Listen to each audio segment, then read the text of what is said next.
এই জন্য চ্যাপ্টার 5-এ আমাদের দুইটা জিনিস বাকি আছে, যে দুইটা জিনিস আমি এখন আপনাদের শেখাইনি, আজকে শেষ করে ফেলবো ইনশাল্লাহ। দেখেন এই দুইটা জিনিস, একটা হচ্ছে তাসহিল আর একটা হচ্ছে ইমালা। এটাও খুবই রেয়ার, মানে চ্যাপ্টার 5-এর এই যে নিচের এগুলা সবগুলো হচ্ছে খুব কম আসবে আপনার সামনে।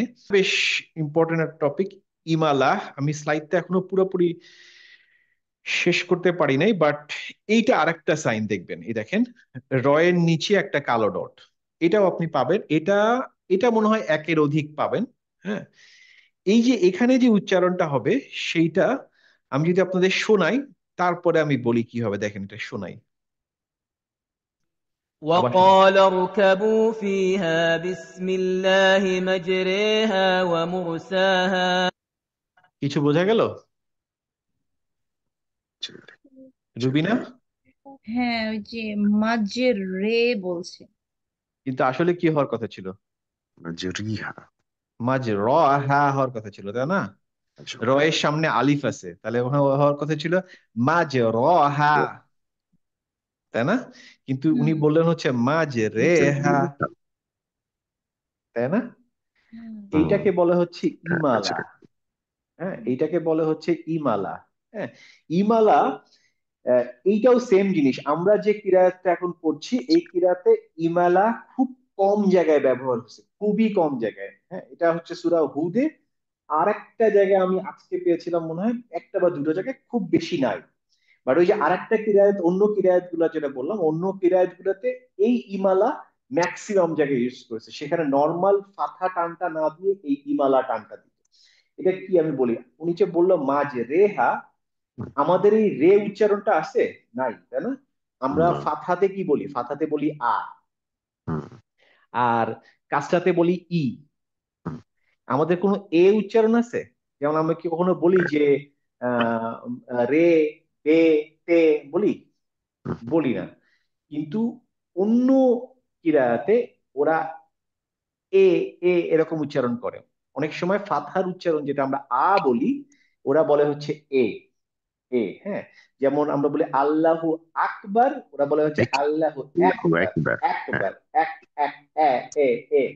হ্যাঁ, তো এই কিরায়াতে, ওদের কিরায়াতে এই আ উচ্চারণটা এ টাইপের করে উচ্চারণটা। হ্যাঁ, কিন্তু এই পার্টিকুলার এই জায়গাটা যেখানে মাঝ রে হা, এইটা আমাদের এই কিরায়াতে আমরা বাধ্য হয়েছি ওইটা ফলো করতে, আদারওয়াইজ এখানে মিনিং চেঞ্জ হয়ে যাবে।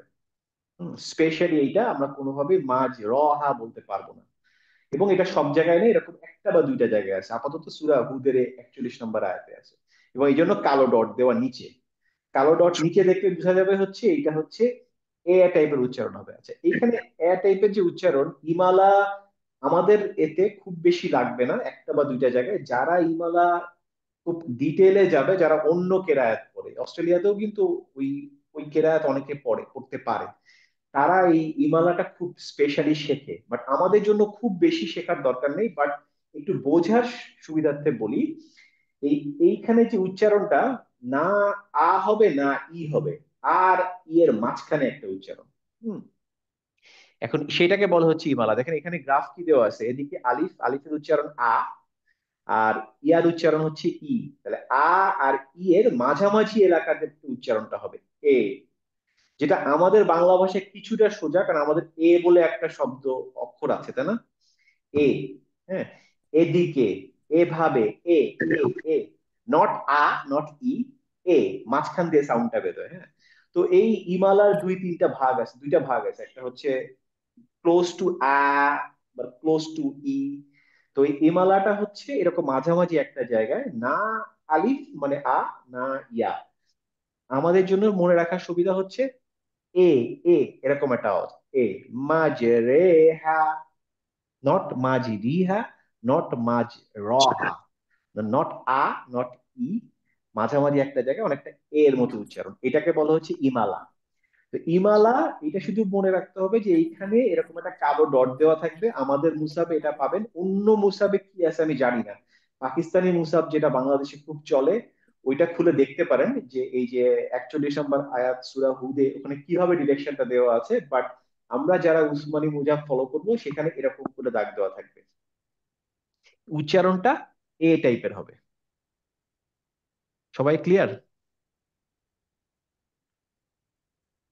কে ক্লিয়ার না? জি ক্লিয়ার। হ্যাঁ। মাজরেহা, নট মাজরিহা। এইটাও কি ভাই একটা জায়গায় পাবো আমরা? আমি এক জায়গায় পেয়েছি, আমি যদি আরো কয়েক জায়গায় পাই তাহলে আমি বলবো, কারণ এটা আপনি পাবেন না, কারণ যেহেতু আমরা এই কিরায়াতে খুব বেশি ইউজ হয় না, অন্য কিরায়াতে এটা খুব ইউজ হয়। হ্যাঁ, যেটা আমরা বললাম না ওই যে আহ আহ, মানে ভাইয়া এই যে এই কালো গোলটা থাকলে এটা এ উচ্চারণ করব তাই না? এ উচ্চারণ করুন, ম্যাজ রে হ্যাঁ।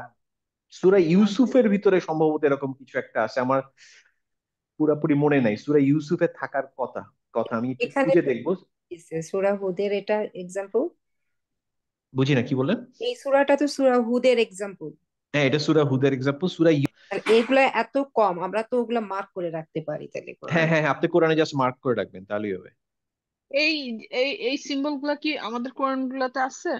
হ্যাঁ হ্যাঁ, এটা আমাদের কোরআন থেকে নেওয়া, এটা ও আমাদের কোরআন আচ্ছা, থেকে নেওয়া। ও আচ্ছা আচ্ছা। এই এই যে এই সিম্বলটা আমাদের কোরআন থেকে নেওয়া, আপনি চেক করে দেখবেন। এই যে ফুসসিলতে 44 নম্বর আয়াত, এটা একটু লিখে রাখেন। হুম হুম। ফুসসিলতে 44 নম্বর আয়াত মানে 41:41, আর একটা লিখে রাখা হচ্ছে 11:41, হুদ।